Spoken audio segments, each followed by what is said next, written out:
എവർക്കും master K അക്കാഡമിയുടെ മറ്റൊരു സെഷനിലേക്ക് സ്വാഗതം.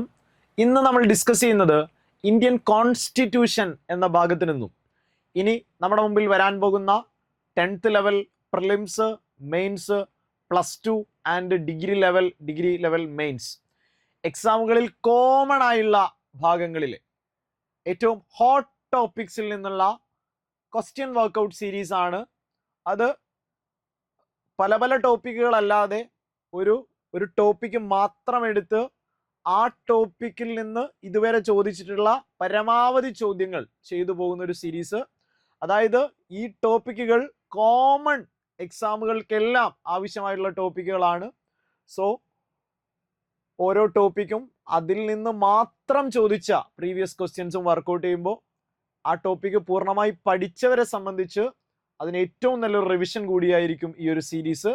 ആദ്യത്തെ സെഷനിൽ നമ്മൾ പോകുന്നത് constitution hot topic wise question workout സീരീസിൽ സിലബസ് നമ്മുടെ മുമ്പിലുണ്ട്. അതിൽ ഏറ്റവും കോമൺ ആയിട്ടുള്ള ഫസ്റ്റത്തെ ടോപ്പിക്കാണ് കോൺസ്റ്റിറ്റ്യുവന്റ് അസംബ്ലി അഥവാ ഭരണഘടനാ നിർമ്മാണ സഭ എന്ന അധ്യായം. സോ ആദ്യം തന്നെ നമ്മുടെ രാജ്യത്ത് ഇന്ത്യൻ ഭരണഘടന തയ്യാറാക്കിയ, ഇന്ത്യൻ ഭരണഘടനയുടെ രൂപീകരണത്തിന് നേതൃത്വം കൊടുത്ത ഭരണഘടനാ നിർമ്മാണ സഭ കോൺസ്റ്റിറ്റ്യുവന്റ് അസംബ്ലിയുമായി ബന്ധപ്പെട്ട പരമാവധി ചോദ്യങ്ങൾ, ഓരോ ചോദ്യങ്ങളിലൂടെ അവിടുന്നുള്ള മുഴുവൻ ഏരിയയും കവർ ചെയ്തു പോകണം. ഫസ്റ്റ് ക്വസ്റ്റ്യനിലേക്ക് എത്തിയാൽ 128/2025 ചോദിച്ച ഒരു ചോദ്യമാണ്. ഇന്ത്യൻ ഭരണഘടനാ നിർമ്മാണ സമിതി കോൺസ്റ്റിറ്റ്യുവന്റ് അസംബ്ലി 3 പേരുകളാണ് ചോദ്യപേപ്പറിൽ ഉണ്ടാവുക. ഭരണഘടന തയ്യാറാക്കിയത് ഭരണഘടനാ നിർമ്മാണ സഭ അല്ലെങ്കിൽ ഭരണഘടനാ നിർമ്മാണ സമിതി അല്ലെങ്കിൽ കോൺസ്റ്റിറ്റ്യുവന്റ് അസംബ്ലി എന്നാണ് ചോദ്യത്തിൽ ഉണ്ടാവുക. സോ ഇന്ത്യൻ ഭരണഘടനാ നിർമ്മാണ സഭയുമായി ബന്ധപ്പെട്ട ശരിയായ പ്രസ്താവനകൾ ഏവ? ശരിയായ പ്രസ്താവനകളാണ്. സോ ഓരോ ഓപ്ഷനിലേക്ക് വരാം. ഫസ്റ്റ് ഓപ്ഷൻ, ഭരണഘടനാ നിർമ്മാണ സഭ എന്ന ആശയം മുന്നോട്ട് വെച്ചത് MN റോയ് 1934 വൺ വേർഡ് ആയിട്ട് ചോദിക്കാറുള്ള ഒരു ചോദ്യവുമാണത്. ഇന്ത്യക്ക് സ്വന്തമായി ഒരു ഭരണഘടന, നമ്മുടെ രാജ്യത്തെ അഡ്മിനിസ്ട്രേഷൻ നടത്താൻ സ്വന്തമായൊരു ഭരണഘടന വേണം എന്ന ആശയം ആദ്യമായി മുന്നോട്ട് വെച്ച വ്യക്തി എന്നോ, ഇന്ത്യക്കൊരു ഭരണഘടനാ നിർമ്മാണ സഭ എന്ന ആശയം ആദ്യമായി മുന്നോട്ട് വെച്ച വ്യക്തി എന്നോ എക്സാമിന് ചോദിച്ചാൽ MN Roy 1934 the Indian patriot എന്ന അദ്ദേഹത്തിന്റെ പത്രത്തിലൂടെ ഈ ആവശ്യം മുന്നോട്ട് വെച്ചു. ഒന്നാമത്തെ സ്റ്റേറ്റ്മെന്റ് ശരിയാണോ തെറ്റാണോ? 1934 MN റോയ് ആണ് ഇന്ത്യക്ക് സ്വന്തമായ ഒരു ഭരണഘടന വേണം, ഒരു ഭരണഘടനാ നിർമ്മാണ സഭ വേണമെന്ന ആവശ്യം ആദ്യമായി മുന്നോട്ട് വെച്ചത് MN റോയ് 1934. സ്റ്റേറ്റ്മെന്റ് ശരിയാണ്. ഓക്കെ, രണ്ടാമത്തെ സ്റ്റേറ്റ്മെന്റിലേക്ക് വാ. ആദ്യ സമ്മേളനം നടന്നത് 46 ഡിസംബർ മാസം 9 ആ പോയിന്റ് ശ്രദ്ധിച്ചേ. ഭരണഘടന തയ്യാറാക്കാനായി ഭരണഘടനാ നിർമ്മാണ സഭ രൂപീകരിക്കുകയും കോൺസ്റ്റിറ്റ്യുവന്റ് അസംബ്ലിയുടെ ആദ്യത്തെ മീറ്റിംഗ്, ആദ്യത്തെ സമ്മേളനം നടന്നത് 1946 ഡിസംബർ മാസം 9 പ്രസ്താവന ശരിയാണോ തെറ്റാണോ എന്ന് ഓർത്തെ, കൃത്യമായിട്ട് റിവൈസ് ചെയ്തേ. 1946 ഡിസംബർ മാസം 6 രൂപീകരിച്ച കോൺസ്റ്റിറ്റ്യുവന്റ് അസംബ്ലിയുടെ ആദ്യത്തെ മീറ്റിംഗ് ഡിസംബർ 9 ശരിയാണ്. 46 ഡിസംബർ 6 രൂപീകരിച്ച ഭരണഘടനാ നിർമ്മാണ സഭയുടെ ആദ്യത്തെ സമ്മേളനം 46 ഡിസംബർ 9. പ്രസ്താവന ശരിയാണ്. ഓക്കെ, ഇനി മൂന്നാമത്തെ സ്റ്റേറ്റ്മെന്റിലേക്ക് വാ. ഭരണഘടന എഴുതി തയ്യാറാക്കി അംഗീകാരം ലഭിച്ചത്, ഭരണഘടനാ നിർമ്മാണ സഭ ഭരണഘടനയെ അംഗീകരിച്ചത്, റെക്കഗ്നൈസ് ചെയ്ത ഡേറ്റ് സ്ഥിരം ചോദ്യമാണ്. 1949 നവംബർ മാസം 26 എന്നാണ് കൊടുത്തിട്ടുള്ളത്. ശരിയാണോ എന്ന് പരിശോധിച്ചേ. ഭരണഘടനാ നിർമ്മാണ സഭ ഭരണഘടനയെ അംഗീകരിച്ചത് 1949 നവംബർ മാസം 26 പ്രസ്താവന ശരിയാണ്. ശരിയാണ്, സംശയം വേണ്ട. ഓക്കെ, നാലാമത്തെ സ്റ്റേറ്റ്മെന്റിലേക്ക് വാ. ഭരണഘടനാ നിർമ്മാണ സഭയുടെ ആദ്യത്തെ പ്രസിഡന്റ് ഡോക്ടർ രാജേന്ദ്ര പ്രസാദ് ആയിരുന്നു. ആ സ്റ്റേറ്റ്മെന്റ് പൂർണ്ണമായിട്ട് വായിച്ചേ. കോൺസ്റ്റിറ്റ്യുവന്റ് അസംബ്ലിയുടെ ഭരണഘടനാ നിർമ്മാണ സഭയുടെ ആദ്യത്തെ പ്രസിഡന്റ് ഡോക്ടർ രാജേന്ദ്ര പ്രസാദ് ആയിരുന്നു. പ്രസ്താവന ശരിയാണോ തെറ്റാണോ? തെറ്റുണ്ട്. കാരണം എന്താ? ഭരണഘടനാ നിർമ്മാണ സഭയുടെ ആദ്യത്തെ പ്രസിഡന്റ് രാജേന്ദ്ര പ്രസാദ് അല്ല, ആദ്യത്തെ അധ്യക്ഷൻ, താൽക്കാലിക അധ്യക്ഷനായിരുന്നത് ഡോക്ടർ സച്ചിദാനന്ദ സിൻഹ ആയിരുന്നു. സ്ഥിരം അധ്യക്ഷനായിട്ട് പിന്നീട് വന്നതാണ് ഡോക്ടർ രാജേന്ദ്ര പ്രസാദ്. സോ 3 സ്റ്റേറ്റ്മെന്റുകൾ മാത്രമാണ് ഇവിടെ ശരി. 1, 2 ആൻഡ് 3 എന്നീ പ്രസ്താവനകളാണ് ശരിയായ സ്റ്റേറ്റ്മെന്റുകൾ. സോ ശ്രദ്ധിച്ചേ, ഇന്ത്യക്ക് സ്വന്തമായ ഒരു ഭരണഘടനാ നിർമ്മാണ സഭ എന്ന ആശയം ആദ്യമായി മുന്നോട്ട് വെച്ചത് MN റോയി. ഭരണഘടനാ നിർമ്മാണ സഭയുടെ ആദ്യത്തെ മീറ്റിംഗ് 1946 ഡിസംബർ മാസം 9 ഭരണഘടനയെ കോൺസ്റ്റിറ്റ്യൂന്റ് അസംബ്ലി അംഗീകരിച്ചത് 49 നവംബർ മാസം 26 ലാസ്റ്റ് സ്റ്റേറ്റ്മെന്റ് തിരുത്തി പഠിക്കുക. ആദ്യത്തെ അധ്യക്ഷൻ കോൺസ്റ്റിറ്റ്യൂന്റ് അസംബ്ലിയുടെ താൽക്കാലിക അധ്യക്ഷനായിരുന്നത് സച്ചിദാനന്ദ സിൻഹ എന്ന മുതിർന്ന അംഗമാണ്. സ്ഥിരം അധ്യക്ഷനായിട്ട് അധ്യക്ഷൻ എന്ന് മാത്രം ചോദിച്ചാൽ ഡോക്ടർ രാജേന്ദ്ര പ്രസാദ് എന്ന് പഠിക്കുക. ഓക്കെ, ക്ലിയർ ആണ്. ഫസ്റ്റ് ക്വസ്റ്റ്യൻ 128/2025 ചോദിച്ച ചോദ്യമാണ്. മുന്നോട്ട് പോകുന്നു, ക്ലിയർ ആയിട്ട് പഠിക്കുക. ഇനി ഇന്ത്യയുടെ പരമോന്നത നിയമ സംഹിതയാണ് ഇന്ത്യൻ ഭരണഘടന. ഈ രാജ്യത്തിന്റെ പരമോന്നത നിയമ സംഹിതയാണ് ഇന്ത്യൻ ഭരണഘടന. സംശയമില്ല കാര്യത്തിൽ. ഇന്ത്യ എന്ന രാജ്യത്തെ ഏറ്റവും വലിയ നിയമം, ഈ രാജ്യത്തുള്ള എല്ലാവരും, അങ്ങ് കാശ്മീർ മുതൽ കന്യാകുമാരി വരെയും ഗുജറാത്ത് മുതൽ അങ്ങ് അരുണാചൽ പ്രദേശ് വരെയും ഈ രാജ്യത്തുള്ള കോടിക്കണക്കിനായ എല്ലാ മനുഷ്യരും ഒരേപോലെ അനുസരിക്കേണ്ട, ആദരിക്കേണ്ട, പാലിക്കേണ്ട നിയമം ഈ രാജ്യത്തെ ഏറ്റവും വലിയ നിയമമായ ഇന്ത്യൻ ഭരണഘടനയാണ്. ആ സുപ്രീം ലോ ഓഫ് ദ ലാൻഡായ ഇന്ത്യൻ ഭരണഘടന തയ്യാറാക്കിയത് ഭരണഘടനാ നിർമ്മാണ സഭയാണ്, ഭരണഘടനാ നിർമ്മാണ സമിതിയാണ്, കോൺസ്റ്റിറ്റ്യുവന്റ് അസംബ്ലിയാണ്. ഓക്കെ, ഇന്ത്യക്ക് ഒരു ഭരണഘടന വേണമെന്ന ആവശ്യം ആദ്യമായി മുന്നോട്ട് വെച്ചത് MN റോയി. എന്നാൽ ഭരണഘടന എന്ന ആവശ്യം ആദ്യമായി മുന്നോട്ട് വെച്ച രാഷ്ട്രീയ പാർട്ടി ചോദിച്ചാൽ സ്വരാജ് പാർട്ടി.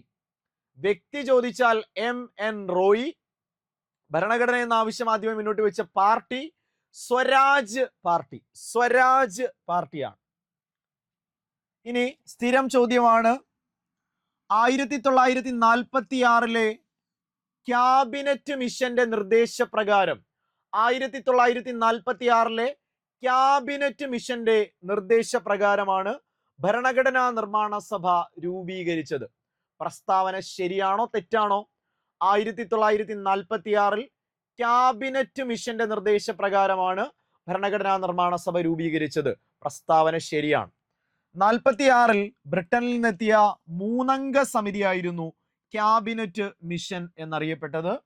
പ്രധാനമായും ബ്രിട്ടനിൽ ക്യാബിനറ്റ് തലത്തിലുള്ള റാങ്കുകൾ കൈകാര്യം ചെയ്തിരുന്ന 3 പേർ Pethick Lawrence, Stafford Cripps, AV Alexander എന്നീ 3 പേരുടെ പേരുകൾക്ക് പ്രാധാന്യമുണ്ട്.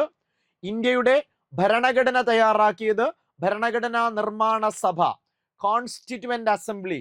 ഈ ഭരണഘടനാ നിർമ്മാണ സഭ രൂപീകരിക്കാൻ നിർദ്ദേശിച്ചത് 1946 cabinet mission.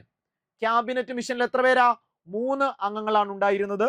Pethick Lawrence, Stafford Cripps, AV Alexander. Pethick Lawrence, Stafford Cripps, AV Alexander.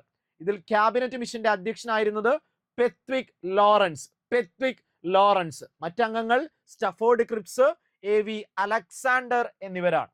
നോക്കാം, ഭരണഘടനാ നിർമ്മാണ സഭയുടെ സവിശേഷതകൾ സ്റ്റേറ്റ്മെന്റ് ആയിട്ട് ചോദ്യത്തിൽ വന്ന പ്രധാനപ്പെട്ട സവിശേഷതകൾ ക്ലാരിഫിക്കേഷൻ തരികയാണ്.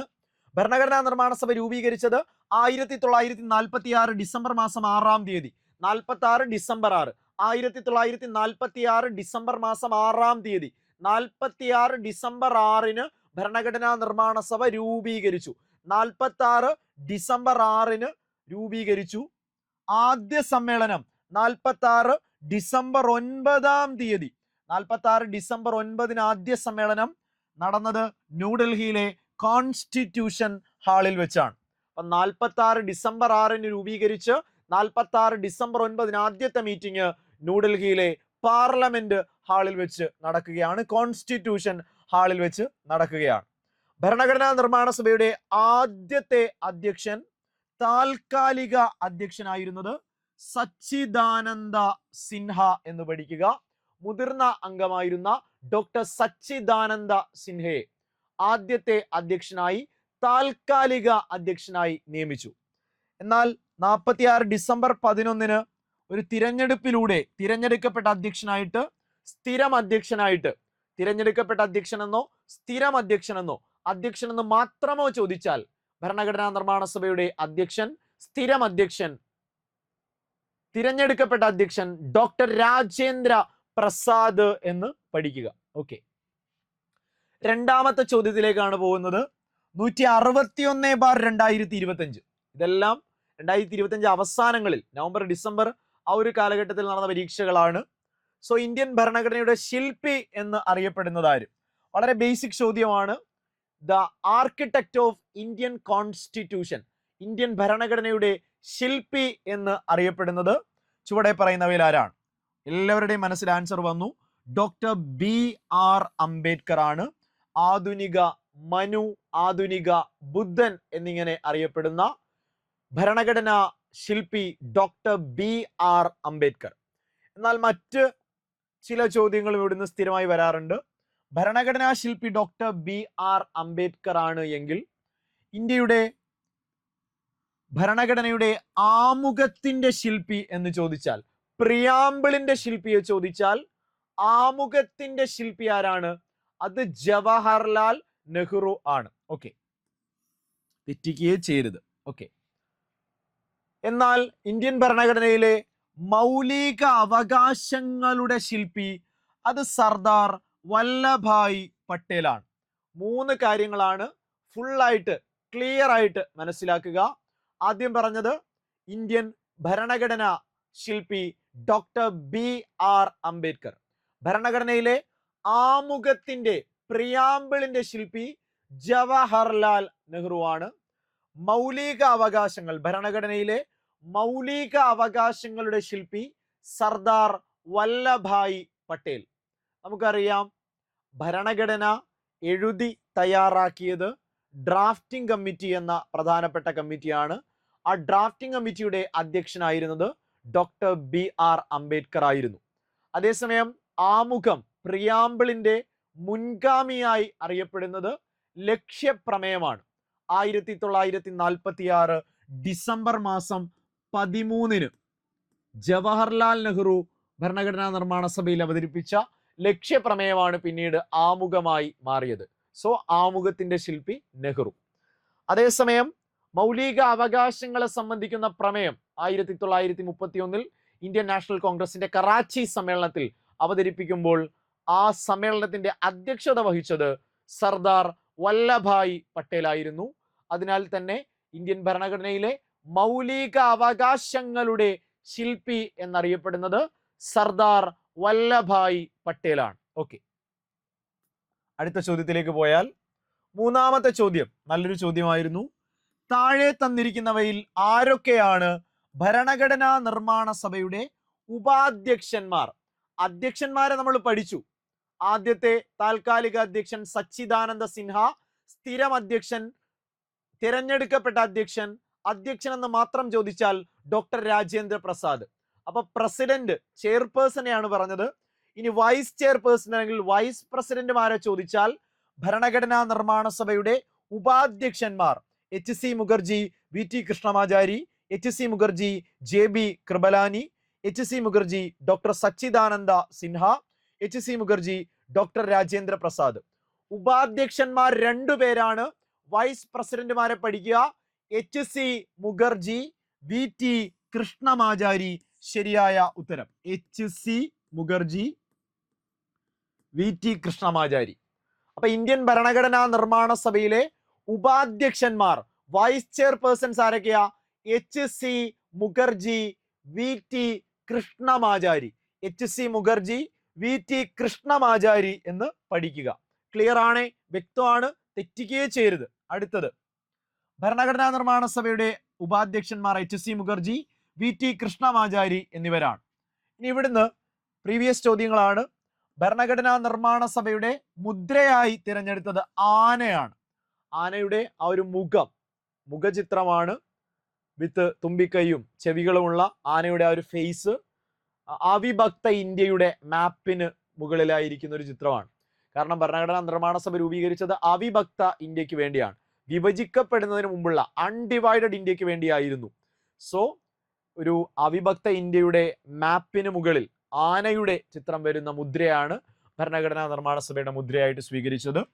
ഭരണഘടനാ നിയമനിർമ്മാണ സഭയുടെ നിയമ ഉപദേഷ്ടാവായിട്ട് തിരഞ്ഞെടുക്കപ്പെട്ടത് ലീഗൽ അഡ്വൈസർ ആരായിരുന്നു എന്ന് ചോദിച്ചാൽ, കോൺസ്റ്റിറ്റ്യൂവന്റ് അസംബ്ലിയുടെ നിയമ ഉപദേഷ്ടാവ്, ലീഗൽ അഡ്വൈസർ ആയിരുന്നു BN Rao. BN Rao Indian ഭരണഘടനാ നിർമ്മാണ സഭയുടെ നിയമോപദേഷ്ടാവ് BN റാവു. ഭരണഘടനാ നിർമ്മാണ സഭയുടെ ചിഹ്നം ആന. എന്നാൽ എക്സാമിന് ചോദിക്കുകയാണ് ഭരണഘടനാ നിർമ്മാണ സഭയുടെ സെക്രട്ടറി ആരാണെന്ന് ചോദിച്ചാൽ HVR അയ്യങ്കാർ. ശ്രദ്ധിച്ച് തെറ്റിക്കല്ലേ. ഭരണഘടനാ നിർമ്മാണ സഭയുടെ അധ്യക്ഷൻ ഡോക്ടർ രാജേന്ദ്ര പ്രസാദ്, താൽക്കാലിക അധ്യക്ഷൻ സച്ചിദാനന്ദ സിൻഹ, ഉപാധ്യക്ഷന്മാർ HC മുഖർജി, VT കൃഷ്ണമാചാരി എന്നിവർ. മുദ്ര ആനയുടെ ചിഹ്നമാണ്. നിയമോപദേഷ്ടാവ് BN Rao. BN Rao legal adviser. എന്നാൽ കോൺസ്റ്റിറ്റ്യൂവന്റ് അസംബ്ലിയുടെ സെക്രട്ടറി, ഭരണഘടനാ നിർമ്മാണ സഭയുടെ സെക്രട്ടറി ആയിരുന്നത് HVR അയ്യങ്കാർ.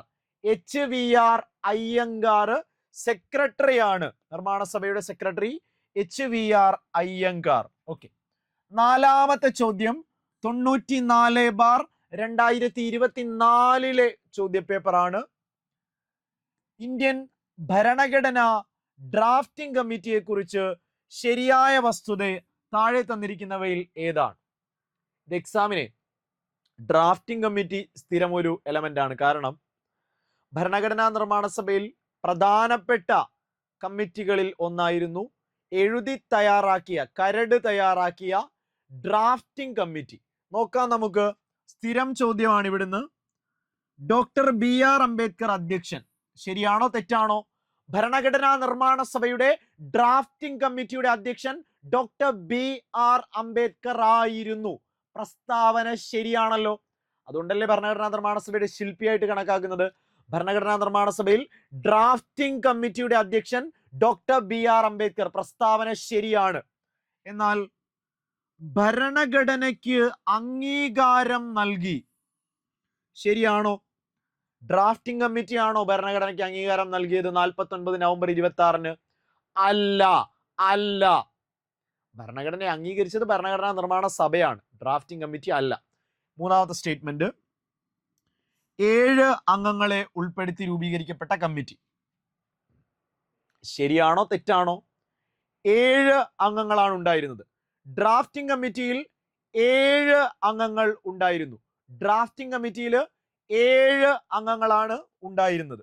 ഇനി 1946 ഓഗസ്റ്റ് 29-ന് ഈ സമിതി രൂപീകരിച്ചു. ആ സ്റ്റേറ്റ്മെന്റ് ശരിയാണോ? ആ സ്റ്റേറ്റ്മെന്റ് തെറ്റാണ്. കാരണം 46 ഓഗസ്റ്റ് 29-ന് ഭരണഘടനാ നിർമ്മാണ സഭ പോലും രൂപീകരിച്ചിട്ടില്ല. ആലോചിച്ച് നോക്കിയേ. 46 ഡിസംബർ 6-ന് രൂപീകരിച്ചു. 46 ഡിസംബർ 9-ന് ആദ്യ സമ്മേളനം.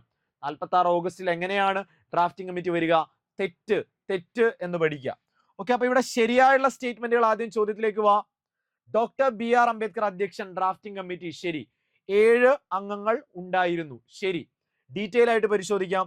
ഇവിടെ ശരിയായ പ്രസ്താവനയാണോ ചോദിച്ചത്? അതെ, നമുക്കുള്ളത് 1, 3 എന്നീ പ്രസ്താവനകളാണ് ഇവിടെ ശരിയായിട്ട് വരിക. ഓക്കെ, അടുത്ത ഭാഗത്തേക്ക് അതിന്റെ ഡീറ്റെയിൽസ്, അതിന്റെ കറക്റ്റ് ആയിട്ടുള്ള സ്റ്റേറ്റ്മെന്റ്സിലേക്ക് വരികയാണ്. വളരെ ഇമ്പോർട്ടന്റ് ആണ് ഡ്രാഫ്റ്റിംഗ് കമ്മിറ്റി. 22 കമ്മിറ്റികൾ അടങ്ങിയ ഭരണഘടനാ നിർമ്മാണ സഭയിലെ പ്രധാന കമ്മിറ്റി. അപ്പൊ ഇന്ത്യൻ ഭരണഘടനയിൽ 22 കമ്മിറ്റികൾ ഉണ്ടായിരുന്നു. പ്രസ്താവന ശരിയാണോ തെറ്റാണോ? ഇന്ത്യൻ ഭരണഘടനയിൽ 22 കമ്മിറ്റികൾ ഉണ്ടായിരുന്നു. പ്രസ്താവന ശരിയാണ്.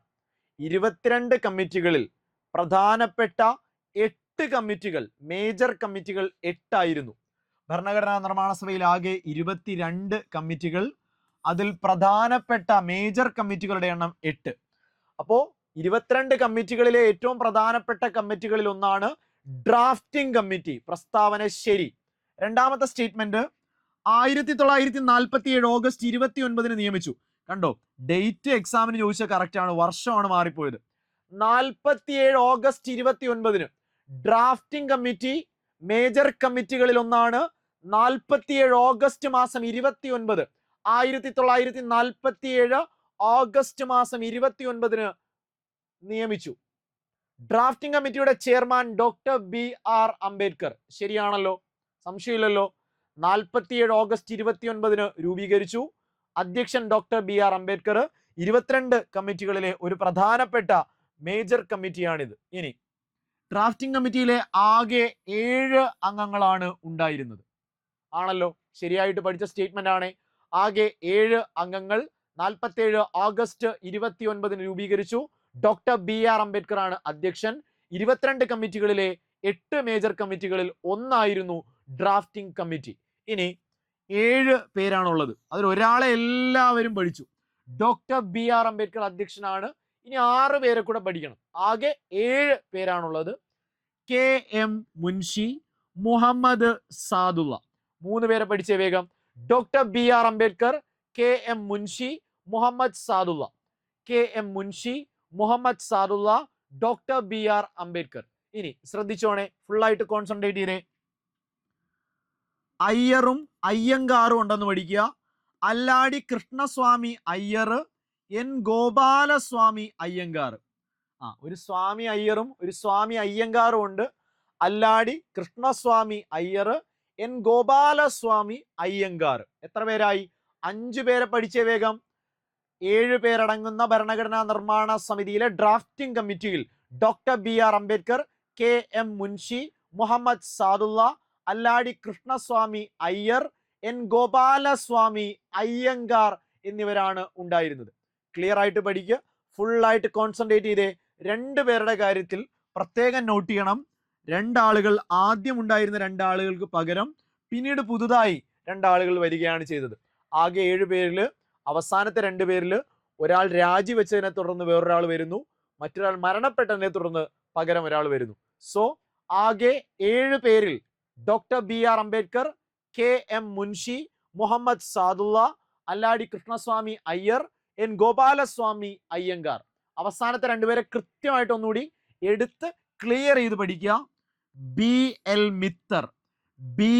മിത്തർ രാജിവെച്ചതിനെ തുടർന്ന് മാധവ റാവു വരുന്നു. എം BL മിത്തർ പോയി മാധവ റാവു വരുന്നു.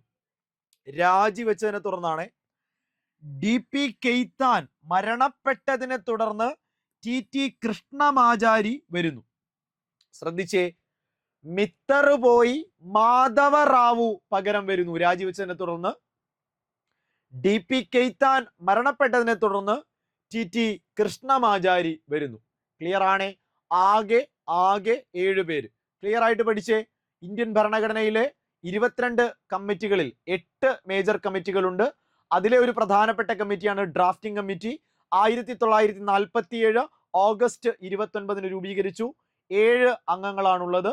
ഡോക്ടർ BR അംബേദ്കർ ആയിരുന്നു അധ്യക്ഷൻ. KM Munshi, Muhammad Saadulla, Alladi Krishnaswami Ayyar, N Gopalaswami Iyengar. അതുപോലെ മിത്തർ പോയി മാധവ റാവു പകരം വരുന്നു.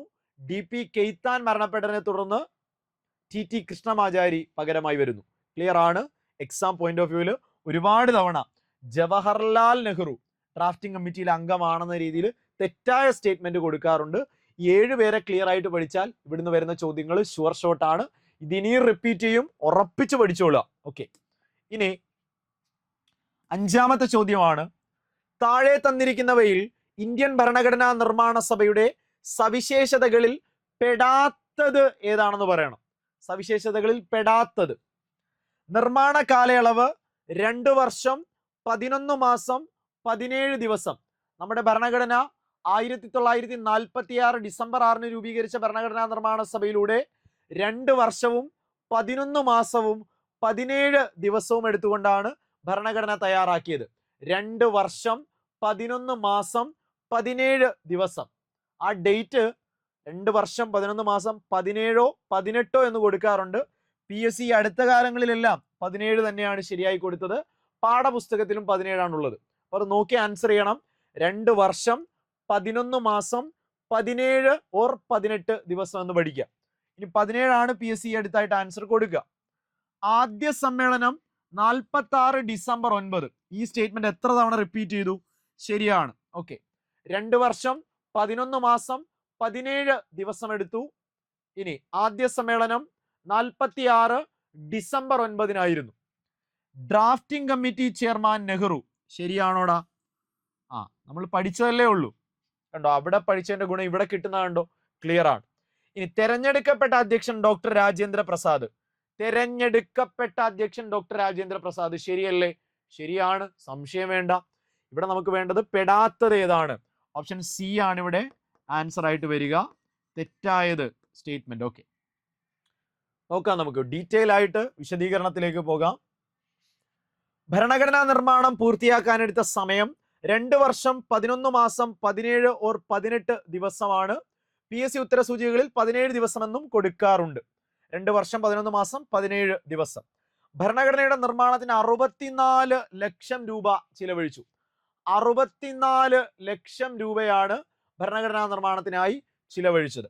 ഭരണഘടന നിലവിൽ വരുമ്പോൾ 395 ആർട്ടിക്കിൾസ്, 8 പട്ടിക, 22 ഭാഗങ്ങൾ ഉണ്ടായിരുന്നു. എടാ, 1950 ജാനുവരി 26 ഇന്ത്യൻ ഭരണഘടന നിലവിൽ വരുമ്പോൾ എത്ര ഭാഗങ്ങൾ, എത്ര പട്ടിക, എത്ര അനുച്ഛേദങ്ങൾ? ഇതൊരു സ്റ്റാറ്റിക് GK ആണ്. എത്ര കാലം കഴിഞ്ഞാലും അതിൽ മാറ്റമില്ല. ഭരണഘടന ആദ്യമായിട്ട് നിലവിൽ വരുമ്പോൾ 395 ആർട്ടിക്കിൾസ്, 395 അനുച്ഛേദങ്ങൾ, 8 പട്ടിക, 8 ഷെഡ്യൂൾസ്, 22 ഭാഗങ്ങൾ, 22 പാർട്സ് ആണ് ഉണ്ടായിരുന്നത്. 395 ആർട്ടിക്കിൾസ്, 8 പട്ടിക, 22 ഭാഗങ്ങൾ ഉണ്ടായിരുന്നു. 64 ലക്ഷം രൂപ ചിലവഴിച്ചു. 2 വർഷം 11 മാസം 17 ഓർ 18 ദിവസം എടുത്താണ് ഇത് രൂപീകരിച്ചത് എന്ന് പറയുന്നു. ചോദ്യം 6 ആണ്. 117/2024 ചോദ്യപേപ്പർ. താഴെ പറയുന്ന വനിതകളിൽ ഭരണഘടനാ നിർമ്മാണ സഭയിൽ അംഗമല്ലാത്തത് ആര്? എടാ, ഏറ്റവും ഇമ്പോർട്ടന്റ് ചോദ്യമാണ്. ഇന്ത്യൻ ഭരണഘടനാ നിർമ്മാണ സഭയിൽ 389 അംഗങ്ങളായിരുന്നു ഉണ്ടായിരുന്നത്. തെറ്റിക്കല്ലേടാ, ഫുള്ളായിട്ട് പഠിക്കണേ. 389 പേരാണ് ഉണ്ടായിരുന്നത്. ഇനി അത് പിന്നീട് വിഭജനത്തിന് ശേഷം 299 ആയിട്ട് മാറിയിരുന്നു. എനിവേ, ഈ 389 പേരുള്ളപ്പോൾ 17 വനിതകളാണ് അന്നുണ്ടായിരുന്നത്. എന്നാൽ പിന്നീട് സ്വാതന്ത്ര്യാനന്തരം ഇന്ത്യ പാക് വിഭജനത്തിന് ശേഷം എണ്ണം കുറയുകയും ഇന്ത്യയുടെ നിലവിലെ ഔദ്യോഗിക കണക്കുകൾ പ്രകാരം 15 വനിതകളാണ് ഭരണഘടനാ നിർമ്മാണത്തിൽ പങ്കാളികളായതെന്നാണ് ഇപ്പോഴത്തെ ഒഫീഷ്യൽ രേഖ. 17 ആയിരുന്നു, ഇപ്പോൾ 15 എന്ന് പഠിക്കുക. ഓക്കെ, ആകെ ഭരണഘടനാ നിർമ്മാണ സഭയിൽ 389 പേരുണ്ടായിരുന്നു. 17 വനിതകളായിരുന്നു, ഇപ്പോൾ 15 ആണ് ഒഫീഷ്യലി ഉള്ള കണക്ക്. താഴെ പറയുന്ന വനിതകളിൽ ഭരണഘടനാ നിർമ്മാണ സഭയിൽ അംഗമല്ലാത്തത് ആര്? രാജ്കുമാരി അമൃത് കൗർ, അമ്മുക്കുട്ടി സ്വാമിനാഥൻ, അക്കാമ്മ ചെറിയാൻ, രേണുക റായ്. ഇവിടെ വളരെ കൃത്യമായിട്ട് പഠിക്കാം. മലയാളികൾ 3 പേരുണ്ട്. അവരിൽ ഇല്ലാത്ത ആരെങ്കിലും ഉണ്ടോ എന്ന് ഇവിടെ നോക്കാം. അല്ലെങ്കിൽ ആ 15 പേരെ അറിഞ്ഞു വെക്കുക എന്നുള്ളത് ഇമ്പോർട്ടൻ്റ് ആണ്, എക്സാമിന് ചോദിക്കാറുള്ളതുമാണ്. എനിവേ, രാജ്കുമാരി അമൃത് കൗർ നിർമ്മാണ സഭയിൽ അംഗമാണ്. അമ്മു സ്വാമിനാഥൻ അംഗമാണ്. രേണുക റോയ് അംഗമാണ്. ഇവിടെ കൂട്ടത്തിൽ പെടാത്തത് ഓപ്ഷൻ സി ആണ്. അക്കാമ്മ ചെറിയാൻ ഭരണഘടനാ നിർമ്മാണ സഭയിൽ അംഗമായ വനിതയല്ല. മലയാളികൾ അമ്മു സ്വാമിനാഥൻ, ആനി മസ്ക്രിൻ, ദാക്ഷായിണി വേലായുധൻ. അമ്മു, ആനി, ദാക്ഷായിണി. അമ്മു സ്വാമിനാഥൻ, ആനി മസ്ക്രിൻ, ദാക്ഷായിണി വേലായുധൻ എന്നിവരാണ് മലയാളികളായ വനിതകൾ. എന്നാൽ ആ 15 പേരെയും വേഗത്തിൽ നമുക്കൊന്ന് നോക്കാം, പ്രാധാന്യമുണ്ട്. ഭരണഘടനാ നിർമ്മാണ സഭയിലെ ആകെ വനിതകളുടെ എണ്ണം 15 എന്ന് പഠിക്കുക. ഇനി 5 5 5 എന്ന രീതിയിൽ പഠിച്ചാൽ കുറെ കൂടി എളുപ്പമാണ്. നോക്കിക്കേ, ആദ്യത്തെ 5 പേരിൽ 3 പേരെ നിങ്ങൾക്ക് എല്ലാവർക്കും അറിയാം. 3 മലയാളി വനിതകൾ. 15 വനിതകളിൽ 3 മലയാളി വനിതകളുണ്ട് ഭരണഘടനാ നിർമ്മാണ സഭയിൽ. അമ്മു സ്വാമിനാഥൻ, ആനി മസ്ക്രിൻ, ദാക്ഷായണി വേലായുധൻ. അമ്മു, ആനി, ദാക്ഷായണി. ഇനി 2 പേരെ പഠിക്കാൻ എളുപ്പമാണ്. ഒന്ന്, ഒരേ ഒരു മുസ്ലിം വനിത, ബീഗം ഐസ്വാസ് റസൂൽ, ഏക മുസ്ലിം വനിത. നോക്കിക്കേ, ബീഗം ഐസ്വാസ് റസൂൽ. അമ്മു, ആനി, ദാക്ഷായണി. ഇനി ദാക്ഷായണി വേലായുധന്റെ ഒരു പ്രത്യേകതയുണ്ട്. ഭരണഘടനാ നിർമ്മാണ സഭയിലെ ഏക ദളിത് വിഭാഗത്തിൽ നിന്നുള്ള വനിതയാണ്. അപ്പോൾ ഒരു മുസ്ലിം വനിത, ഒരേ ഒരു മുസ്ലിം വനിത ബീഗം ഐസ്വാസ് റസൂല്, ഏക ദളിത് വനിത ദാക്ഷായണി വേലായുധൻ. അമ്മു സ്വാമിനാഥൻ, ആനി മസ്ക്രിൻ, ദാക്ഷായണി വേലായുധൻ, ബീഗം ഐസ്വാസ് റസൂല്. ഒരാൾ കൂടെ ആകുമ്പോൾ 5 പേരായി. അവിടെയും പ്രത്യേകതയുണ്ട്. ഹൻസ മെഹ്തയാണ് അടുത്ത പോയിന്റ് പഠിക്കേണ്ടത്. കാരണം 1 വേർഡ് ആയിട്ട് എക്സാമിന് ചോദിച്ചിട്ടുണ്ട്. ഒരേ സമയം ഭരണഘടനാ നിർമ്മാണ സഭയിലും അതുപോലെ സാർവദേശീയ മനുഷ്യാവകാശ പ്രഖ്യാപനം UDHR-ന്റെ, യൂണിവേഴ്സൽ ഡിക്ലറേഷൻ ഓഫ് ഹ്യൂമൻ റൈറ്റ്സിന്റെ നിർമ്മാണത്തിലും പങ്കാളിയായ ഇന്ത്യൻ വനിത ഹൻസ മെഹ്ത. ഹൻസ മെഹ്ത ഒരേ സമയം ഭരണഘടനാ നിർമ്മാണ സഭയിലും ഭാഗമായിട്ടുണ്ട്. ലോകം മുഴുവൻ അംഗീകരിക്കപ്പെട്ട universal declaration of human rights UDHR-ന്റെ നിർമ്മാണത്തിലും ഡ്രാഫ്റ്റിങ്ങിലും പങ്കാളിയായ ഹൻസ മെഹ്ത. അപ്പൊ 5 പേരെ ആദ്യം പഠിക്കുക. 5 പേര് ഇങ്ങനെ ഓർത്താൽ മതി. 3 മലയാളി വനിതകൾ, ഒരു മുസ്ലിം വനിത, പിന്നെ ഒരു വനിതയ്ക്ക് 2 പ്രത്യേകതകൾ, നിർമ്മാണ സഭയിലും UDHR-ലും അംഗമായ വനിത. നോക്കിക്കേ, 3 മലയാളി വനിതകൾ അമ്മു സ്വാമിനാഥൻ, ആനി മസ്ക്രിൻ, ദാക്ഷായണി വേലായുധൻ. ഇനി ബീഗം ഐസ്വാസ് റസൂൽ, ഏക മുസ്ലിം വനിത, നിർമ്മാണ സഭയിലും UDHR-ന്റെ നിർമ്മാണത്തിലും അംഗമായ വനിത ഹൻസ മെഹ്ത. ആദ്യത്തെ 5 പേര് ഓക്കെ ആണോ? അമ്മു സ്വാമിനാഥൻ, ആനി മസ്ക്രിൻ, ദാക്ഷായണി വേലായുധൻ, ബീഗം ഐസ്വാസ് റസൂല് ആൻഡ് ഹൻസ മെഹ്ത. അടുത്ത 5 പേരിലേക്കാണ് പോകുന്നത്. അടുത്ത 5 പേരിലേക്ക് പോകുമ്പോൾ ഇങ്ങനെ പഠിക്കുക. ഇമാജിൻ ചെയ്യുക, വനിതകളാണ്. കമ്മല്, മാല ഒക്കെ വനിതകൾ എന്ന് പറയുമ്പോൾ ഓർമ്മ വരണം. രാജകുമാരിയെ പോലെയാണ് ഇവരുള്ളത്. കമ്മലും മാലയൊക്കെ ഇടുമ്പോൾ ഇങ്ങനെ ഓർക്കുക. കമലാ ചൗധരി, മാലാ ചൗധരി, രാജ്കുമാരി അമൃത് കൗർ. കമല, മാല, രാജ്കുമാരി. കമ്മല്, മാല, രാജ്കുമാരിയെ പോലെ ഇരിക്കും ഓർക്കുക. കമലാ ചൗധരി, മാലാ ചൗധരി, രാജ്കുമാരി അമൃത് കൗർ. ഓക്കെ, നമ്മൾ പറയത്തില്ലേ ഐശ്വര്യ റായു ആണോ എന്നല്ലേ നമ്മൾ പൊതുവെ ചോദിക്കുക. അപ്പോൾ 2 റോയ്മാരാവും. കമ്മലും മാലയൊക്കെ ഇട്ട് രാജകുമാരിയെ പോലെ ഐശ്വര്യ റോയ് എന്നൊക്കെ പറയുന്ന പോലെ 2 റോയ്മാരെ ഇവിടെ പഠിക്കുക. രേണുക റോയ്, ലീല റോയ്. രേണുക റോയ്, ലീല റോയ്. 10 പേരെ പഠിച്ചേ. 10 പേരെ പഠിച്ചേ. ആദ്യം പഠിച്ചത് 3 മലയാളി വനിതകൾ, അമ്മു സ്വാമിനാഥൻ, ആനി മസ്ക്രിൻ, ദാക്ഷായണി വേലായുധൻ. ഒരേ ഒരു മുസ്ലിം വനിത ബീഗം ഐസ്വാസ് റസൂല്. ഒരേ സമയം നിർമ്മാണ സഭയിലും UDHR-ലും പങ്കാളിയായ വനിത ഹൻസ മെഹ്ത. ഇനി മാല, കമ്മൽ, രാജകുമാരി. മാലാ ചൗധരി, കമലാ ചൗധരി, രാജ്കുമാരി അമൃത് കൗർ. രേണുക റോയ്, ലീല റോയ്. ലീല റോയ്, രേണുക റോയ്, രാജ്കുമാരി അമൃത് കൗർ, മാലാ ചൗധരി, കമലാ ചൗധരി. 10 പേരായി. ലാസ്റ്റത്തെ 5 പേരെ പഠിക്കാൻ എളുപ്പമാണ്. ഈ 10 പേരെ കൊണ്ടായോ? 5 പേരും കൂടെ ആയാലേ സംഭവം പൂർണ്ണമാകത്തുള്ളൂ. നമുക്ക് വിജയിക്കണമെങ്കിൽ, ഈ മാർക്ക് വേണമെങ്കിൽ, വിജയം കിട്ടണമെങ്കിൽ, പൂർണ്ണമാകണമെങ്കിൽ ഈ 5 പേര് കൂടെ വേണം. നോക്കിയേ, വിജയം പൂർണ്ണമാവണം. വിജയലക്ഷ്മി പണ്ഡിറ്റ്, പൂർണിമ ബാനർജി എന്നിവരാണ്. ഇനി സരോജിനി നായിഡു, സുചേത കൃപലാനി, ദുർഗാബായി ദേശ്മുഖ്. ദുർഗാബായി ദേശ്മുഖ്. ശ്രദ്ധിച്ചോണേ, അവസാനത്തെ 5 പേരെ പഠിക്കാൻ എളുപ്പമാണ്. എടാ, പൂർണ്ണമാവണമെങ്കിൽ, വിജയം പൂർണ്ണമാവണമെങ്കിൽ നോക്കിക്കേ, വിജയലക്ഷ്മി പണ്ഡിറ്റ്, പൂർണിമ ബാനർജി, സരോജിനി നായിഡു, സുചേത കൃപലാനി, ദുർഗാബായി ദേശ്മുഖ്. ആകെ 15 വനിതകളെ പഠിച്ചാൽ മതി. ക്ലിയർ ആണ്, കാണാതെ പഠിക്കാനല്ല. പേരുകൾ 15ഉം ഫെമിലിയർ ആക്കുക. കണക്ട് ചെയ്ത് 5 5 5 എന്ന് മുറിച്ച് പഠിക്കുക.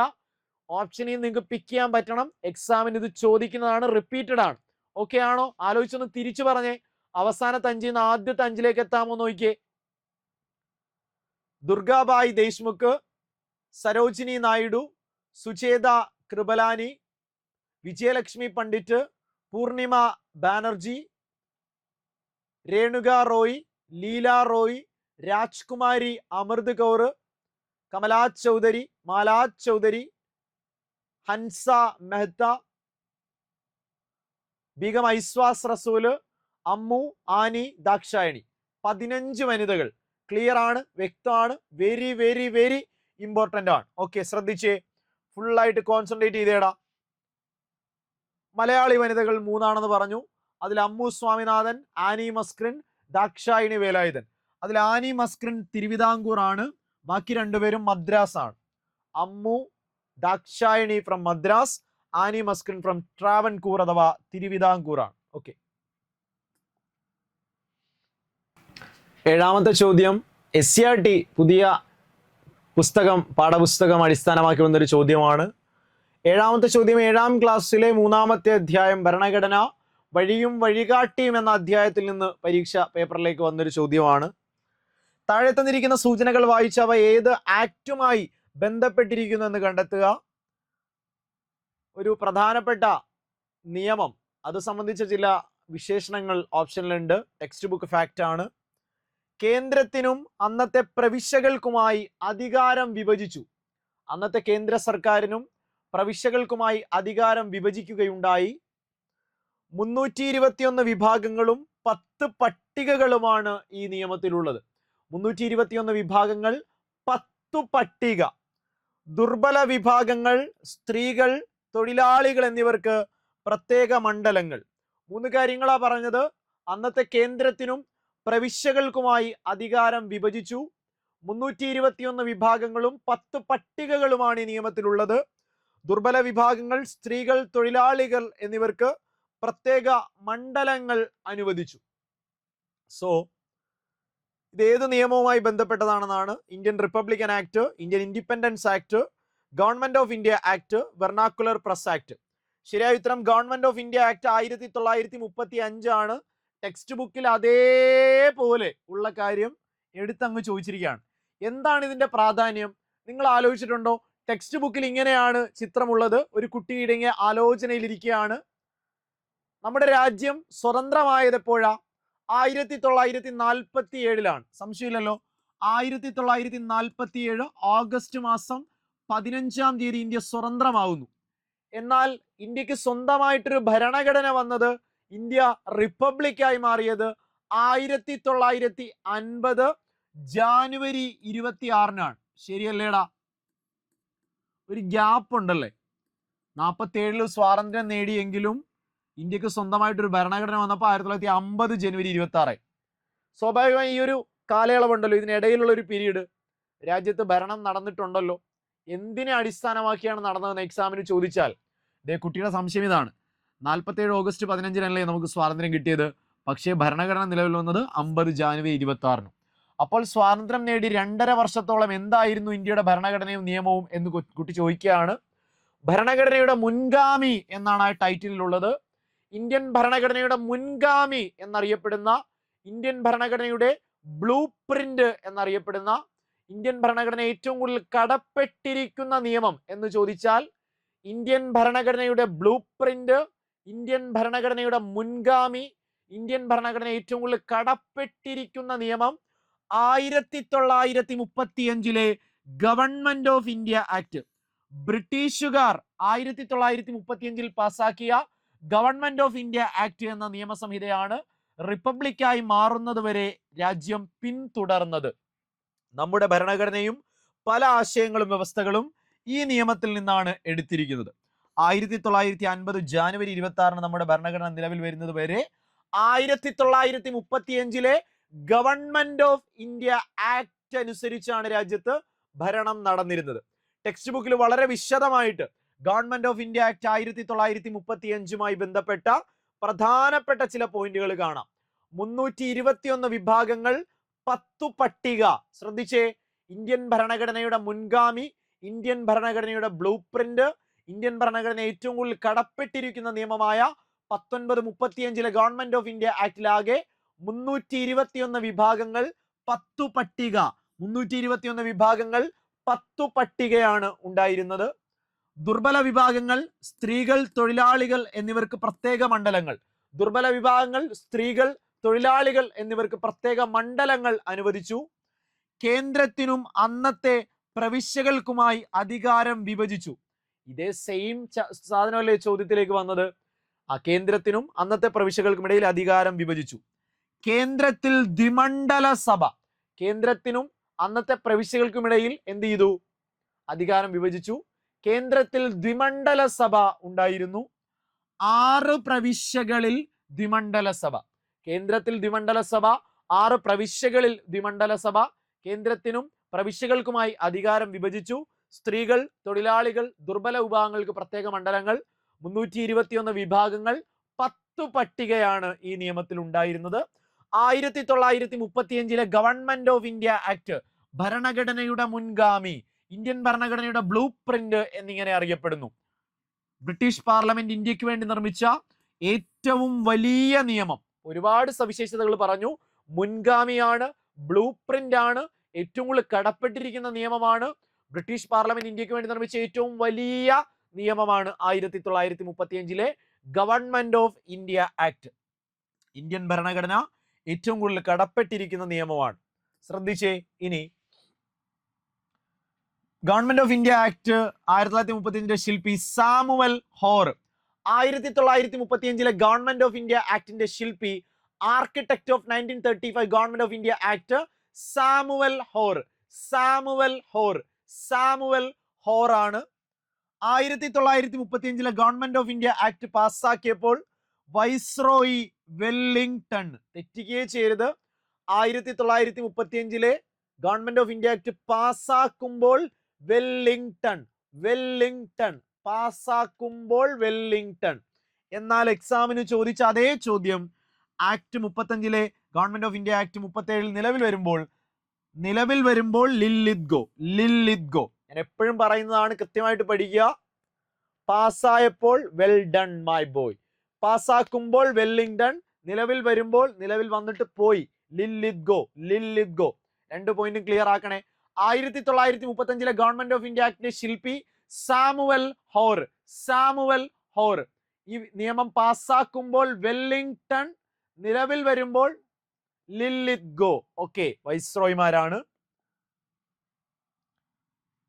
സവിശേഷതകൾ നമ്മൾ ടെക്സ്റ്റിൽ കണ്ടു. 321 വിഭാഗങ്ങൾ, 10 പട്ടിക, 6 പ്രവിശ്യകളിൽ ദ്വിമണ്ഡല സഭ, ദുർബല വിഭാഗങ്ങൾ, സ്ത്രീകൾ, തൊഴിലാളികൾക്ക് പ്രത്യേക മണ്ഡലങ്ങൾ, കേന്ദ്രത്തിൽ ദ്വിമണ്ഡല സഭ, കേന്ദ്രത്തിനും അന്നത്തെ പ്രവിശ്യകൾക്കുമായി അധികാരം വിഭജിച്ചു. ഓക്കെ, 321 വിഭാഗങ്ങൾ, 10 പട്ടിക, 6 പ്രവിശ്യകളിൽ ദ്വിഭരണം, കേന്ദ്രത്തിലും പ്രവിശ്യകളിലും അധികാര വിഭജനം, കേന്ദ്രത്തിൽ ദ്വിമണ്ഡല സഭ, സ്ത്രീകൾ, തൊഴിലാളികൾ, ദുർബല വിഭാഗങ്ങൾക്ക് പ്രത്യേക മണ്ഡലങ്ങൾ. ഇനി 8ാമത്തെ ചോദ്യം 109/2024 ഭരണഘടനാ നിർമ്മാണ സഭയുമായി ബന്ധപ്പെട്ട ശരിയായ പ്രസ്താവന ഏത്? മറ്റൊരു ചോദ്യം കോൺസ്റ്റിറ്റ്യൂവന്റ് അസംബ്ലിയുമായി ബന്ധപ്പെട്ട്. സഭയിൽ പ്രധാനമായും 9 കമ്മിറ്റികൾ ഉണ്ടായിരുന്നു. അതായത് മേജർ കമ്മിറ്റികൾ 9 ആണോ? അല്ല, 8 ആണ്. ആകെ 22 കമ്മിറ്റികളിൽ പ്രധാന കമ്മിറ്റികൾ, മേജർ കമ്മിറ്റികൾ 8 ആണ്. സോ ഒന്നാമത്തെ സ്റ്റേറ്റ്മെന്റ് തെറ്റാണ്. സഭയിൽ പ്രധാനമായും 9 കമ്മിറ്റികളല്ല, മേജർ കമ്മിറ്റികൾ 8. ആകെ 22 കമ്മിറ്റികളിൽ പ്രധാന കമ്മിറ്റികൾ 8 ആണ്. നെഹ്റു, പട്ടേൽ, അംബേദ്കർ തുടങ്ങിയവർ ഇതിന്റെ ചെയർമാൻമാരായിരുന്നു. നെഹ്റു, സർദാർ വല്ലഭായ് പട്ടേൽ, ഡോക്ടർ BR അംബേദ്കർ തുടങ്ങിയവർ ഇതിന്റെ ചെയർമാൻമാരായിരുന്നു. ശരിയാണ്. അത് നമ്മൾ ഓരോന്നായിട്ട് ഇപ്പൊ പഠിക്കും. ജവഹർലാൽ നെഹ്റു, സർദാർ വല്ലഭായ് പട്ടേൽ, ഡോക്ടർ അംബേദ്കർ ഒക്കെ മേജർ കമ്മിറ്റികളുടെ ചെയർമാൻമാരായിരുന്നു. പ്രസ്താവന ശരി. അസംബ്ലിയിലെ മീറ്റിങ്ങുകൾ പൊതുജനങ്ങൾക്ക് കാണാവുന്ന തരത്തിലായിരുന്നു, സുതാര്യമായിരുന്നു. ജനങ്ങൾക്ക്, മാധ്യമങ്ങൾക്ക് ഭരണഘടനാ നിർമ്മാണ സഭയുമായി ബന്ധപ്പെട്ട പ്രവർത്തനങ്ങൾ, അവരുടെ ഇടപെടലുകൾ, നീക്കങ്ങളൊക്കെ കാണാനും അതുമായി ബന്ധപ്പെട്ട കാര്യങ്ങൾ അറിയാനൊക്കെയുള്ള ഒരു ട്രാൻസ്പെറന്റ് ആയിട്ടാണ് കാര്യങ്ങൾ പോയത്. പ്രസ്താവന ശരി. 2, 3 പ്രസ്താവനകൾ മാത്രമാണ് ഇവിടെ ശരിയായിട്ട് വരുന്നത്. ഒന്നാമത്തെ സ്റ്റേറ്റ്മെന്റ് തെറ്റാണ്. അപ്പൊ ആകെ 22 കമ്മിറ്റികളിൽ പ്രധാന കമ്മിറ്റികളുടെ എണ്ണം 8. നെഹ്റു, പട്ടേൽ, അംബേദ്കർ എന്നിവർ മേജർ കമ്മിറ്റികളുടെ അധ്യക്ഷന്മാരായിരുന്നു. ഈ പ്രവർത്തനങ്ങൾ, അസംബ്ലിയുടെ പ്രവർത്തനങ്ങൾ, മീറ്റിങ്ങുകൾ പൊതുജനങ്ങൾക്ക് കാണാവുന്ന തരത്തിൽ ആയിരുന്നു. ഓക്കെ, വിശദമായി പരിശോധിക്കാം. എക്സാം പോയിന്റ് ഓഫ് വ്യൂവിൽ ഈ അടുത്ത് 2-3 തവണ റിപ്പീറ്റ് ചെയ്ത ഒരു ചോദ്യമാണ്. 22 കമ്മിറ്റികൾ അടങ്ങിയ ഭരണഘടനാ നിർമ്മാണ സഭയിൽ വിവിധ ഉത്തരവാദിത്തങ്ങൾ നിർവഹിക്കുന്നതിനായി 8 മേജർ കമ്മിറ്റികൾ ഉണ്ടായിരുന്നു. ആകെ 22-ൽ 8 മേജർ കമ്മിറ്റികളും അനേകം മൈനർ കമ്മിറ്റികളും രൂപീകരിക്കപ്പെട്ടു. ആദ്യം നമുക്ക് 22-ലെ പ്രധാനപ്പെട്ട 8 മേജർ കമ്മിറ്റികൾ പഠിക്കാം. എക്സാം പോയിന്റ് ഓഫ് വ്യൂവിൽ വളരെ പ്രധാനം 8 മേജർ കമ്മിറ്റികളാണ്. ആദ്യ 8 കമ്മിറ്റികളെ പഠിക്കാൻ എളുപ്പമാണ്, കാരണം ഒന്നിലധികം കമ്മിറ്റികളുടെ അധ്യക്ഷന്മാരായിട്ട് സെയിം ആളുകൾ വരുന്നുണ്ട്. ആദ്യം പഠിക്കേണ്ടത് ഇന്ത്യയുടെ ആദ്യത്തെ പ്രധാനമന്ത്രിയായിരുന്ന പണ്ഡിറ്റ് ജവഹർലാൽ നെഹ്റു 3 കമ്മിറ്റികളിൽ അധ്യക്ഷനായിരുന്നു. Union power committee, union power committee, union power committee, union constitution committee, union power, union constitution committee, States committee Nehru. 3 കാര്യങ്ങൾ: union power committee, union constitution committee, state committee. Union power committee, union constitution committee, state committee, Jawaharlal Nehru. ആകെ 8 major കമ്മിറ്റികൾ. 3 കമ്മിറ്റികൾ പഠിക്കുക: union power committee, union constitution committee, state committee. കൂടാതെ drafting കമ്മിറ്റിയിലേക്ക് വന്നാൽ doctor BR Ambedkar. 4 കാര്യങ്ങൾ പഠിച്ചേ. ആകെ 8 മേജർ കമ്മിറ്റികളെ ഉള്ളൂ, അതിൽ 4 കമ്മിറ്റികൾ പഠിച്ചില്ലേ? Drafting committee doctor BR Ambedkar, union power committee, union constitution committee, States committee. Union power, union constitution, state committee Nehru. 4 കൃത്യമായിട്ട് ശ്രദ്ധിക്കുക, ഫുള്ളായിട്ട് കോൺസെൻട്രേറ്റ് ചെയ്തേ, തെറ്റിക്കരുത്. ക്ലിയർ ആയിട്ട് വ്യക്തമായിട്ട് മനസ്സിലാക്കുക. ഇനി ശ്രദ്ധിച്ചോളുക. സ്റ്റിയറിംഗിന്റെ committee, rules of procedure committee, doctor Rajendra Prasad. കാണാതെ പഠിക്കല്ലേ, നമ്മൾ സ്റ്റിയറിംഗ് പഠിക്കില്ലേ? സ്റ്റിയറിംഗ്. രാജ്യത്ത് എനിക്കും നിങ്ങൾക്കും ഒരു നിശ്ചിത പ്രായം കഴിഞ്ഞ് 18 വയസ്സ് കഴിഞ്ഞ് സ്റ്റിയറിംഗ് പിടിക്കാൻ അതിൻ്റെതായ നിയമവശങ്ങൾ കഴിഞ്ഞ് റൂൾസ് പാലിച്ചാൽ നമ്മൾ രാജാവിനെ പോലെ നമുക്ക് റോഡിലൂടെ പോകാല്ലേ. സ്റ്റിയറിംഗ് റൂൾസ് അനുസരിച്ച് വേണം. സ്റ്റിയറിംഗ് വാഹനങ്ങൾ ഓടിക്കാനുള്ള ലൈസൻസ് കിട്ടുന്നത് അങ്ങനെയല്ലേ? റൂൾസ് അനുസരിച്ച് സ്റ്റിയറിംഗ് പിടിച്ചാൽ രാജാവിനെ പോലെ നമുക്ക് പോവാം. പോലീസ് കൈ കാണിക്കുമെന്നൊക്കെ പേടി വേണോ? ജസ്റ്റ് ഓർക്കാൻ വേണ്ടി പറഞ്ഞതാണ്. Steering committee, rules of procedure committee, doctor Rajendra Prasad. തെറ്റിക്കല്ലേടാ, ഫുള്ളായിട്ട് കോൺസെൻട്രേറ്റ് ചെയ്തേ. 6 കമ്മിറ്റികൾ പഠിച്ചു. ആലോചിച്ച് പറഞ്ഞേ. ജവഹർലാൽ നെഹ്റു 3 കമ്മിറ്റികൾ: union power committee, union constitution committee and state committee. കൂടാതെ doctor BR Ambedkar drafting committee, rules of procedure committee, steering committee, doctor Rajendra Prasad. 2 കമ്മിറ്റിയുടെ പഠിക്കൂ, തീർന്നു. ലാസ്റ്റത്തെ 2 പേര് ഒരാൾ തന്നെയാണ് അതിന്റെ അധ്യക്ഷനായിട്ട് വരിക. ഒന്ന് മൗലികാവകാശ ന്യൂനപക്ഷ ട്രൈബൽ കമ്മിറ്റി. മൗലികാവകാശങ്ങളുടെ ശില്പി ഡോക്ടർ രാജേന്ദ്ര പ്രസാദ് ആണോ? അല്ല, സർദാർ വല്ലഭായ് പട്ടേൽ അല്ലേ? സോ മൗലികാവകാശ ന്യൂനപക്ഷ ട്രൈബൽ കമ്മിറ്റി. അതുപോലെ പ്രൊവിൻഷ്യൽ കോൺസ്റ്റിറ്റ്യൂഷൻ കമ്മിറ്റി. നമ്മുടെ രാജ്യത്തെ പ്രവിശ്യകളെ, നാട്ടുരാജ്യങ്ങളെ സംയോജിപ്പിച്ചതാരാ? സർദാർ വല്ലഭായ് പട്ടേൽ അല്ലേ? 2 കാര്യങ്ങൾ വെച്ച് ഓർത്തിരുന്നാൽ മതി. മൗലികാവകാശങ്ങളുടെ ശില്പി സർദാർ പട്ടേൽ, മൗലികാവകാശ ന്യൂനപക്ഷ ട്രൈബൽ കമ്മിറ്റി, നാട്ടുരാജ്യങ്ങളുടെ പ്രവിശ്യകളുടെ സംയോജനം. So provincial constitution committee Sardar Vallabhbhai Patel. അപ്പൊ ശ്രദ്ധിച്ചേ, ഇന്ത്യൻ ഭരണഘടനാ നിർമ്മാണ സഭയിൽ ആകെ 22 കമ്മിറ്റികളിൽ പ്രധാനപ്പെട്ട 8 കമ്മിറ്റികളെ പറ്റി പഠിച്ചു. അവയുടെ അധ്യക്ഷന്മാർ. ഫുള്ളായിട്ട് കോൺസെൻട്രേറ്റ് ചെയ്തൊന്ന് റിവൈസ് ചെയ്തേ. ഫുള്ള് ശ്രദ്ധിച്ചേ എല്ലാവരും. ക്ലിയർ ആണോ? വ്യക്തമാണോ? ശ്രദ്ധിച്ചേ ഫുള്ളായിട്ട് കോൺസെൻട്രേറ്റ് ചെയ്തേ. ആകെ 22 മേജർ കമ്മിറ്റികളുടെ എണ്ണം 8. നെഹ്റു അധ്യക്ഷനായ കമ്മിറ്റികൾ 3. Union power committee, union constitution committee, state committee. Doctor BR Ambedkar drafting committee. Okay.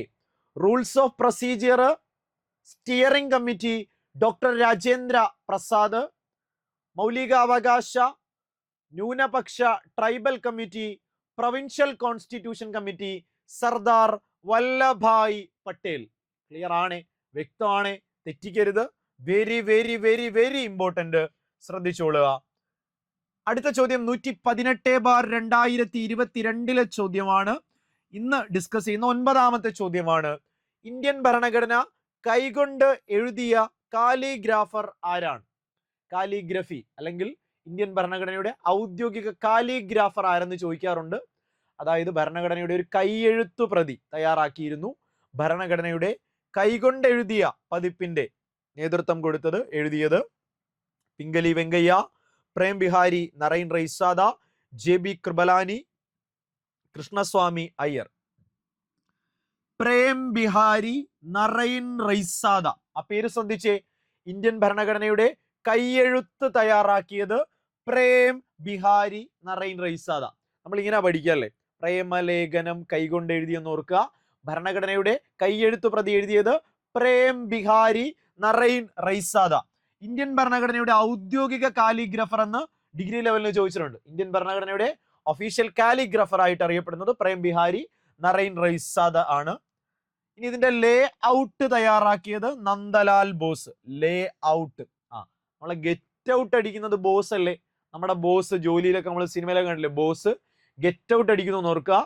Nandalal Bose ലേ ഔട്ട് തയ്യാറാക്കിയത് നന്ദലാൽ ബോസ് ആണ്. ശാന്തി നികേതനിലെ കലാകാരന്മാരായ നന്ദലാൽ ബോസും റാം മനോഹർ സിൻഹയുമായിരുന്നു ഭരണഘടനയുടെ കൈയെഴുത്തു പ്രതി മനോഹരമാക്കിയത്. ഭരണഘടനയുടെ കൈയെഴുത്തു പ്രതി തയ്യാറാക്കിയത്, നേതൃത്വം കൊടുത്ത ഔദ്യോഗിക calligrapher Prem Behari Narain Raizada. Lay out Nandalal Bose. ശാന്തി നികേതനിലെ കലാകാരന്മാരായ നന്ദലാൽ ബോസും റാം മനോഹർ സിൻഹയുമാണ് ഈ ഭരണഘടനയുടെ കൈയെഴുത്ത് പ്രതി മനോഹരമാക്കി മാറ്റിയത്. ഇനി ഇതിനൊരു ഹിന്ദി കൈയെഴുത്ത് പ്രതി തയ്യാറാക്കിയിരുന്നു വസന്ത കൃഷ്ണ വൈദ്യ. വസന്ത് കൃഷ്ണൻ വൈദ്യ. ഹിന്ദി ഭാഷയിലെ കൈയെഴുത്ത് പ്രതി വസന്ത് കൃഷ്ണൻ വൈദ്യ തയ്യാറാക്കി. ഹിന്ദി കൈയെഴുത്ത് പതിപ്പ് മനോഹരമാക്കിയത് നന്ദലാൽ ബോസ്. ശ്രദ്ധിച്ചേ. ഇന്ത്യൻ ഭരണഘടന കൈകൊണ്ട് എഴുതി തയ്യാറാക്കിയ ഔദ്യോഗിക calligrapher Prem Behari Narain Raizada. Lay out Nandalal Bose ആണ് തയ്യാറാക്കുന്നത്. റാം മനോഹർ സിൻഹ, നന്ദലാൽ ബോസ് എന്നിവർ ഇതിനെ മനോഹരമാക്കി. ഹിന്ദി കൈയെഴുത്ത് പ്രതി വസന്ത് കൃഷ്ണ വൈദ്യ എന്ന് പഠിക്കുക.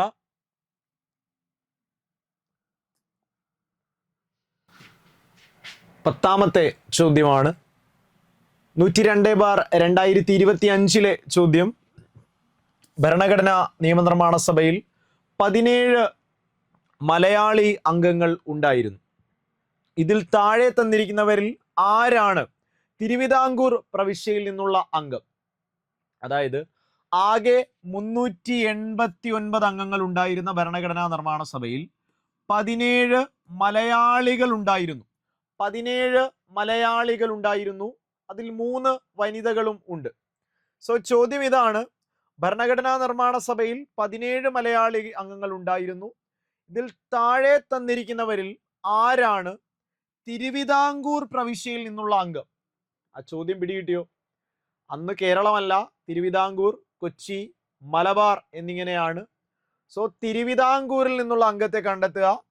KA Muhammad, Panampilly Govinda Menon, AK Menon, K Madhava Menon. കൃത്യമായിട്ട് പഠിച്ചോളുക.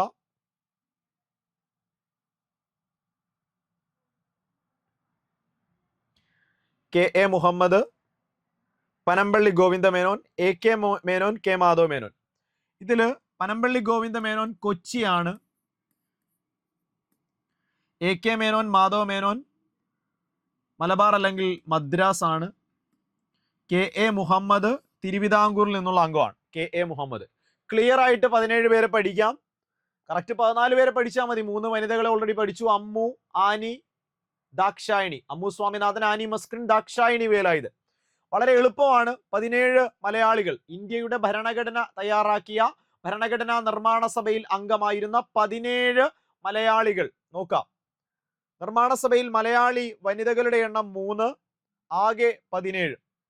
അതിങ്ങനെ പഠിക്കുക: തിരുവിതാംകൂർ, കൊച്ചി, മദ്രാസ് അല്ലെങ്കിൽ മലബാർ, കൂടാതെ യുണൈറ്റഡ് പ്രൊവിൻസ് ഉത്തർപ്രദേശ് ഭാഗമായ ഒരാൾ. സോ എളുപ്പത്തിൽ കൊച്ചിയിൽ നിന്ന് ഒരാളെ ഉള്ളൂ, UPയിൽ നിന്ന് ഒരാളെ ഉള്ളൂ. അവരെ ആദ്യം പഠിക്കുക. കൊച്ചിയിൽ നിന്നും പനമ്പിള്ളി ഗോവിന്ദ മേനോൻ. കൊച്ചിയിൽ പനമ്പിള്ളി നഗർന്ന് കേട്ടിട്ടില്ലേ? പനമ്പിള്ളി ഗോവിന്ദ മേനോൻ. ഉത്തർപ്രദേശിൽ നിന്നും ജോൺ മത്തായി. 2 പേരായി. ഇനി 3 പേരെ നമുക്ക് അറിയാം: അമ്മു, ആനി, ദാക്ഷായണി. അവരവിടെ നിൽക്കട്ടെ. ഈ 2 പേരെ കൂടാതെ 3 പേരെ നമുക്കറിയാം. 5, 12 പേരെ പഠിക്കാൻ എളുപ്പമാണ്. അതിൽ തിരുവിതാംകൂർ 6 പേരെ പഠിക്കാനുണ്ട്. ഓക്കെ, 6 പേരുണ്ട്. അതിൽ ഒരാള് ആനി മസ്ക്രിൻ, വനിതകളുടെ കൂട്ടത്തിലായതുകൊണ്ട് ഇവിടെ എഴുതിയിട്ടില്ല, പക്ഷെ കൃത്യമായിട്ട് പഠിച്ചു. 6 തിരുവിതാംകൂർ 6 എന്നൊരു കോഡിടുക. തിരുവിതാംകൂറിൽ നിന്നും 6 പേര് കൃത്യമായിട്ട് പഠിക്കുക: Pattom Thanu Pillai, PS Nataraja Pillai, PT Chacko. PPP. Pattom Thanu Pillai, PS Nataraja Pillai, PT Chacko, R Shankar, KA Muhammad, Annie Mascarene. 6 പേര് ക്ലിയർ ആയിട്ട് പഠിച്ചേ.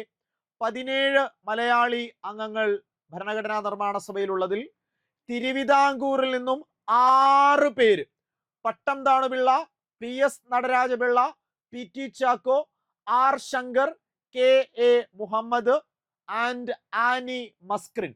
കൊച്ചിയിൽ നിന്നും പനമ്പള്ളി ഗോവിന്ദ മേനോൻ. യുണൈറ്റഡ് പ്രൊവിൻസിൽ നിന്നും ജോൺ മത്തായി. ശ്രദ്ധിച്ചേ. ആരൊക്കെയാ? പട്ടം Thanu Pillai, PS Nataraja Pillai, PT Chacko, R Shankar, KA Muhammad, അതുപോലെ ആനി മസ്ക്രിൻ. കൊച്ചിയിൽ നിന്നും പനമ്പള്ളി ഗോവിന്ദ മേനോൻ, UPയിൽ നിന്നും ജോൺ മത്തായി. 8 പേരെ പഠിച്ചു. അടുത്തതായിട്ട് കൊച്ചി പനമ്പള്ളി ഗോവിന്ദ മേനോൻ. മലബാർ ആണ് ഇനിയുള്ളത്. തിരുവിതാംകൂർ 6 പേര്, കൊച്ചിയിൽ നിന്നും ഒരാള്, UPയിൽ നിന്നും ഒരാൾ. 6 ഉം 2 ഉം 8. ഇനി 9 പേരെ എവിടുന്ന് കിട്ടണം? 9 പേരെ നമുക്ക് ഇവിടുന്ന് വേണം. 4, 3, 7, 2 വനിതകൾ. ഓക്കെ, അതിൽ അമ്മു ചേച്ചി, ദാക്ഷായണി വേലായുധൻ നമുക്കറിയാം. ബാക്കിയുള്ള 7 മെന്നിലേക്ക് വന്നാൽ AK Menon, K Madhava Menon. AK Menon, K Madhava Menon. P Kunhiraman. AK Menon, K Madhava Menon, P Kunhiraman. ഇനി ഇബ്രാഹിമും ഇസ്മായിലും ഒരു കോഡിട്ടങ്ങ് പോവുക. ഇബ്രാഹിമും ഇസ്മായിലും. ഓക്കെ, ഒന്ന് നോക്കിയേ. AK Menon, K Madhava Menon, P Kunhiraman, Ibrahim, Ismail. KTM Ahmed Ibrahim, Muhammad Ismail Sahib. Sattar Pokker, B Pokker, Abdul Sattar.